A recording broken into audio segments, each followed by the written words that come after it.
Di video kali ini kita akan membahas tentang soal cerita berkaitan dengan materi fisika ya. Jadi di sini Wayan ingin memindahkan sebuah balok dari posisi B ke A agar lebih mudah. Wayan menggunakan bantuan bidang miring seperti pada gambar. Jadi Wayan ya, itu memindahkan balok dari posisi B ke A, jadi menuruni ya. Kemudian berat balok yang dipindahkan adalah 1.500 Newton dan balok bergerak dengan kecepatan konstan. Jadi yang penting di sini adalah berat baloknya 1.500, kemudian kecepatannya konstan. Bila bidang miring yang digunakan adalah bidang miring kasar, artinya ada G gesek, maka pertanyaan adalah berapa koefisien gesek antara balok kayu dengan bidang miring. Berarti yang ditanya di sini adalah mu-nya, itu ya. Berapa nilai mu-nya atau koefisien geseknya. Nah, mu ini kita peroleh itu dari rumus yang ini nanti. G gesek sama dengan mu kali N. Itu kaitannya dengan G gesek gitu ya. Nanti kita akan gunakan rumus ini. Oke. Yang pertama kita harus lakukan adalah membuat dulu diagram gaya-gaya yang bekerja. Ya, jadi ada bidang miring, kemudian ada balok ya. Nah, apa aja gaya yang bekerja? Yang pertama pasti ada gaya berat. Oke, ini gaya berat.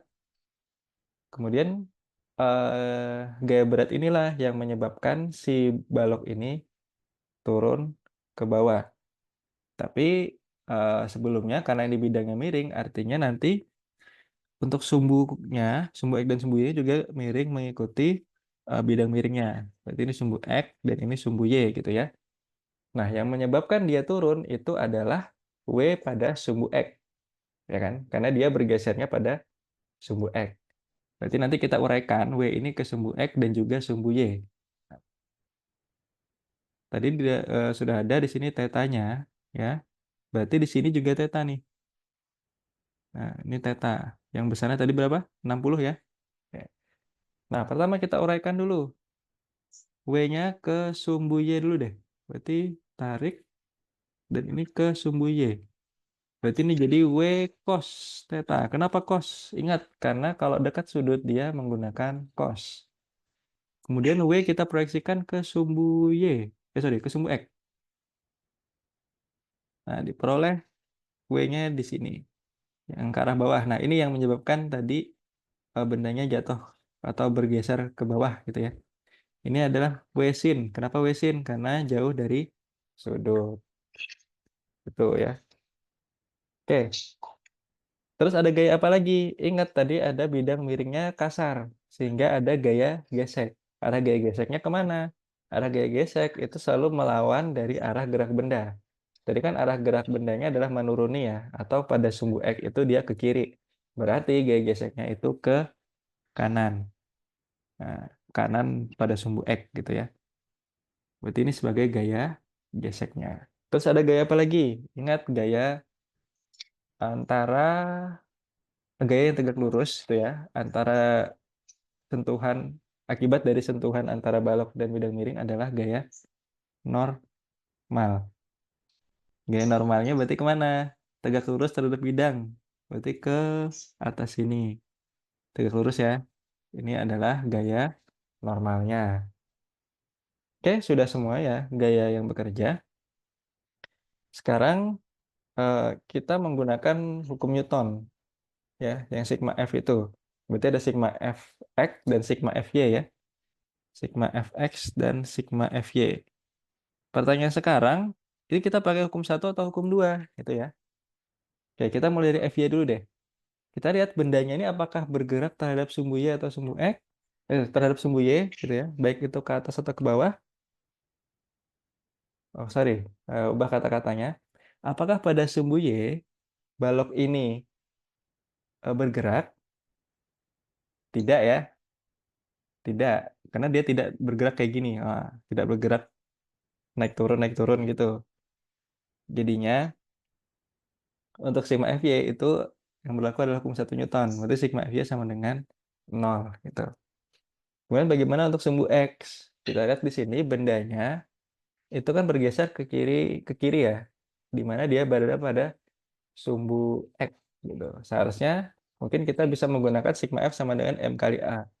Tapi diperhatikan di sini, yang penting adalah di sini kecepatan konstan ya.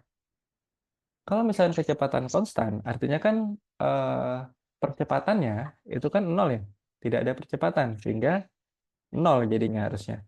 Artinya di sini yang berlaku untuk kecepatan konstan, itu adalah sigma F sama dengan nol atau hukum 1 Newton.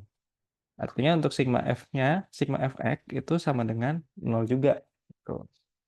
Oke, yang mana yang dikerjakan duluan, Fx atau Fy? Yang dikerjakan duluan adalah yang Fy dulu, karena nanti kita akan mencari gaya normalnya. Oke, sigma Fy sama dengan nol. Apa aja gaya yang bekerja pada sumbu Y? Ada dua, yaitu ada gaya normal dan juga W cos theta yang berlawanan arah ya.